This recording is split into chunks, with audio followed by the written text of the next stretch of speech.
have a whole retinue of policies to make sure every one of these kids who works hard, who plays by the rules, is going to get into a home. And we need to do that. We owe that to our children. Is government going to do that? Well, government can't do it. You talk about millions of jobs for the blacks. Is that government that's going to do that? Is government getting bigger and bigger and creating all these jobs? My job is to shrink government and make it less expensive and more efficient.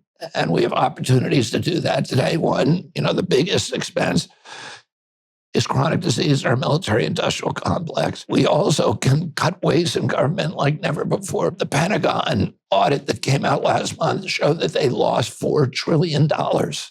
They haven't passed an audit in 20 years. They lost this inventory. They don't know where it is. What do you mean they lost $4 trillion? They don't know where it is? They don't know where it is. And most of it is inventory, things they bought that they lost track of.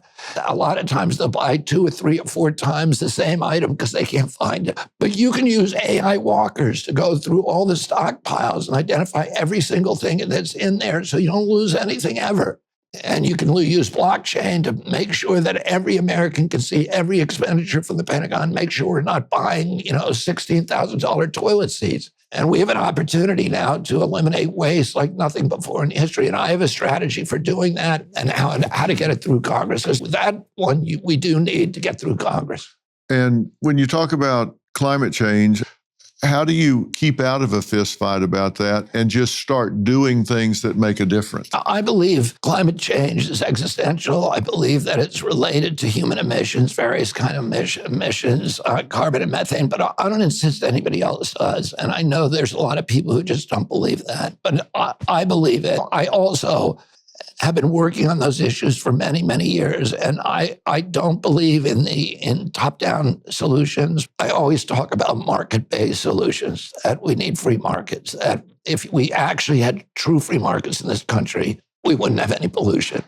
A true free market promotes efficiency, and efficiency means the elimination of waste, and pollution is waste. A true free market would require us to properly value our natural resources. And it's the undervaluation of those resources that cause us to use them wastefully. In a true free market, you can't make yourself rich without making your neighbors rich and without enriching your community. But what polluters do is they make themselves rich by making everybody else poor. So they raise standards of living for themselves by lowering quality of life for everybody else. And they do that by escaping the discipline of the free market. You show me a polluter, I'll show you a subsidy. I'll show you a fat cat using political clout to escape the discipline of the free market and force the public to pay his production costs. That's what all pollution is. It's always a subsidy involved.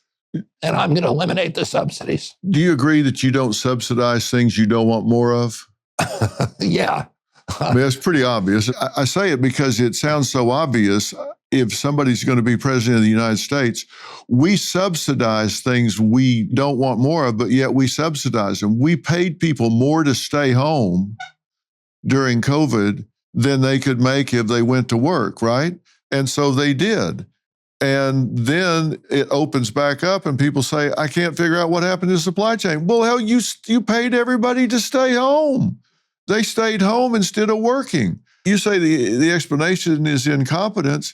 Can they be that incompetent? Can they be so incompetent that we're going to pay people to sit home in a beanbag and eat Cheetos, and then we're scratching our head why we can't get anybody to work in the hotels, the hospitality industry, unload the ships in the harbor, put the containers up? How do we keep that from happening again when the next pandemic comes down the road? Well, I mean, if I get to office, we're not going to lock people down during a pandemic. Okay, I'm underlining that. It's not the first time I've said. I'm throwing you a softball here because I want you to have a chance to say it again. Because I was actually reading the protocols, that were written by WHO and CDC and FDA, and they were all saying you never lock a society down. You take care of the vulnerable, but you let everybody else go to work because you're going to kill more people with the lockdown than not, and particularly with a respiratory virus, because it's going to spread at home. Everything they did was exactly the opposite of what you do. I mean, they were giving tickets to surfers in Malibu, right? They were getting surfers out on the ocean, getting plenty of vitamin D sunlight out there, and they were calling them in. The police were coming to the beach, hauling them in and giving them $1,000 tickets and sending them home when this was a virus that only spread in the house. They went to Compton and Harlem. They put padlocks on the basketball courts and they locked those kids in with the Cheetos. I got called a conspiracy theorist because back in May of 2020, I said these vaccines are not going to prevent transmission. There's a tape of me saying exactly what they were going to do back then, that they're going to tell us is 100% effective, and then they're 80%, 70%, et cetera.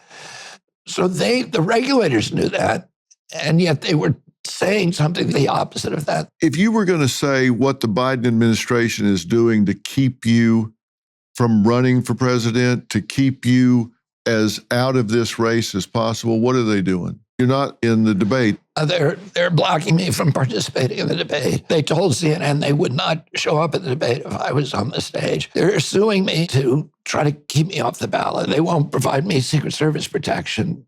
I have to spend $1 million a month on my security. The fifth person in your family to run, 2 have been assassinated. Yeah. And you don't get Secret Service. No, well, my uncle Teddy ran for president too, but they gave him Secret Service 550 days out, even before he was running, and it was a president who hated him. Yeah, so that's 3. Jimmy Carter, but Jimmy Carter had class enough to give it to somebody because he knew for the American public and American people, it's important to show that these federal institutions are not being weaponized for political purposes, and they've weaponized the Secret Service. I meet all the metrics for protection. There have been 33 candidates who got it prior to the 120-day. You're entitled to it 120 days from November.